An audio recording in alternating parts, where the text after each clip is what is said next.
আসসালামু আলাইকুম। রাত এখন 11টা। ফার্ম থেকে যাবার সময় দেখলাম কিছু মুরগি ঠোকরাঠুকরি করতেছে, তাই দেরি না করে কিছু পেঁপে পাতা নিয়ে এসে বেঁধে দিলাম। পেঁপে পাতা দেওয়ার কিছু উপকারিতা আছে। সবচেয়ে বড় উপকারিতা হলো মুরগি নিজেদের ভিতরে ঠোকরাঠুকরি না করে এই পেঁপে পাতা নিয়ে ঠোকরাঠুকরিতে ব্যস্ত থাকে।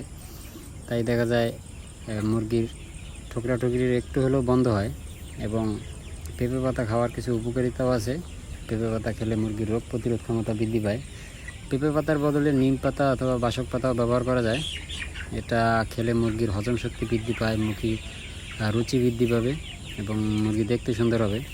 আর পেঁপে পাতা না দিলে অথবা এইসব পাতা ব্যবহার না করলে মুরগি নিজেদের ভিতরে ঠোকরাঠুকরি করে কিছু মুরগি মারা যায় অথবা রক্তক্ষরণ হয়। রক্তক্ষরণের ফলে দেখা যায় বেশিরভাগ ক্ষেত্রে মুরগি মারা না গেলেও মুরগির শরীরের অনেক পশম থাকে না, যার কারণে মুরগিগুলো দেখতেও সুন্দর লাগে না এবং মুরগিগুলো ভালো দামে বিক্রি করা যায় না। এবং পেঁপে পাতা বিভিন্ন ধরনের ঔষধি গুণাগুণ আছে, তাই আমি মনে করি পেঁপে পাতা ব্যবহার করা খুব ভালো মুরগির জন্য। ধন্যবাদ। আসসালামু আলাইকুম।